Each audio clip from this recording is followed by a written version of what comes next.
অবশেষে ভারত বাংলাদেশের রেল উন্নয়ন প্রকল্প থেকে সরে দাঁড়ালো। ভারতের আর্থিক সহায়তায় এবং ভারতের সার্বিক সহযোগিতায় বাংলাদেশে তিনটি রেল প্রকল্প চালু হয়েছিল এবং এই রেল প্রকল্পগুলিকে কেন্দ্র করে বাংলাদেশের আর্থিক বুনিয়াদ যেমন শক্তিশালী হওয়ার কথা ছিল, ঠিক তেমনিভাবে আভ্যন্তরীণ যোগাযোগ ব্যাপক উন্নতি হওয়ার সম্ভাবনা ছিল। কিন্তু সেই স্বপ্নকে সম্পূর্ণভাবে বরবাদ করে দিয়েছে মোহাম্মদ ইউনূস সরকার।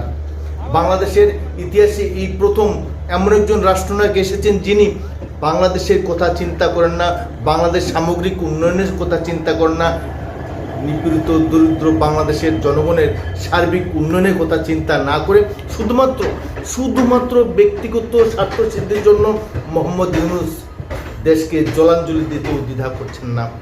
যার ফলে অর্থাৎ মোহাম্মদ ইউনূসের এই ব্যর্থতার ফলে ভারত সরকার তিনটি রেল প্রকল্প থেকে হাত গুটিয়ে নিয়েছে।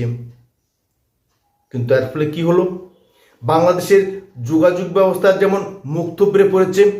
স্বাধীনতা লাভের পর অর্থাৎ 1971 সালের পর হতে আজ পর্যন্ত বাংলাদেশের রেল প্রকল্প কতখানি অগ্রগতি ঘটেছে, অথচ এই তিনটি বৃহৎ প্রকল্প যথা খুলনা দর্শনা, পার্বতীপুর কাউনিয়া, বগুড়া রেল প্রকল্প, এই তিনটি রেল প্রকল্প যদি চালু হতো তবে বাংলাদেশের সার্বিক পরিস্থিতি, অর্থনৈতিক কাঠামো সহ আন্তর্জাতিক বাণিজ্যের ক্ষেত্রে ব্যাপক প্রভাব পড়ত। সমস্ত আশা আকাঙ্ক্ষা জলাঞ্জলি দিয়ে বাংলাদেশের তত্ত্বাবধায়ক সরকারের অন্যতম কাণ্ডারি তথাকথিত ইউনূস, নোবেল বিজয়ী ইউনূস বাংলাদেশকে ধ্বংসের দ্বারগোড়ায় এনে দাঁড় করিয়েছে। বাংলাদেশের সামগ্রিক উন্নয়নের স্বার্থে ভারতবর্ষ বিশাল পরিমাণ অর্থ বিনিয়োগ করেছিল। সেদিকে বিচার বিবেচনা না করে শুধুমাত্র সংকীর্ণমনা দৃষ্টি নিয়েই বাংলাদেশ সরকার ভারত সরকারের সঙ্গে অসহযোগিতা করে চলছে। যার ফলশ্রুতিতে ভারত সরকার এই তিনটি রেল প্রকল্প এগিয়ে নিয়ে যেতে পারছিল না।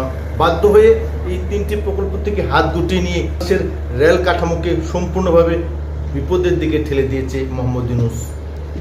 অত্যন্ত দুর্ভাগ্য হলো এটাই সত্য যে মোহাম্মদ ইউনূসের ব্যর্থতার ফলেই বাংলাদেশ আজ এই কঠিন পরিস্থিতির মুখোমুখি হয়েছে। বাংলাদেশের তিনটি রেল ট্রানজিট প্রকল্প থেকে সম্পূর্ণভাবে হাত গুটিয়ে নেওয়ার ফলে বাংলাদেশের জনগণের মধ্যে শুরু হয়েছে তীব্র ক্ষোভ এবং তীব্র উৎকণ্ঠা। কারণ বাংলাদেশের সাধারণ মানুষ জানেন যে বাংলাদেশের এই মুহূর্তে কি প্রয়োজন।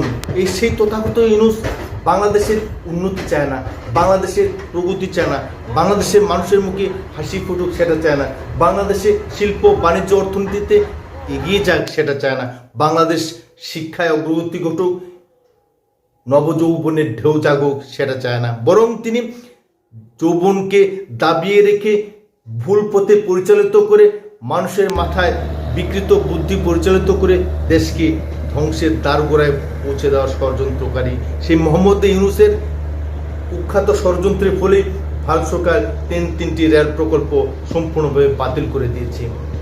আজ বাংলাদেশে বিষাদের সুর, আজ বাংলাদেশের জনগণের মধ্যে এক ক্ষোভের বহিঃপ্রকাশ ঘটছে। 2025 সালে এই রেল প্রকল্প সম্পূর্ণ হওয়ার কথা থাকলেও তিনটি রেল প্রকল্প থেকে ভারত হাত গুটিয়ে নিয়েছে। এখানে উল্লেখ করা প্রয়োজন, তৎকালীন প্রধানমন্ত্রী জননেত্রী শেখ হাসিনার আহ্বানে ভারত সরকার বাংলাদেশের রেল পরিকাঠামো উন্নয়নের জন্য, বাংলাদেশের অর্থনৈতিক অগ্রগতি বৃদ্ধির জন্য, আন্তর্জাতিক ব্যবসা বাণিজ্য বৃদ্ধির জন্য, সে সঙ্গে ভারত বাংলাদেশ সম্পর্ককে আরও মজবুত করার লক্ষ্যেই এই রেল প্রকল্পগুলি চালু করেছিল। বাংলাদেশ আজ সম্পূর্ণভাবে অর্থনৈতিক দিক থেকে মুখ থুবড়ে পড়ছে। ভারতের সঙ্গে সমস্ত ধরনের সম্পর্ক একের পর এক বিচ্ছিন্ন হয়ে পড়ছে। এই পরিস্থিতিতে আগামী দিন বাংলাদেশ কোন পথে এগিয়ে যাবে?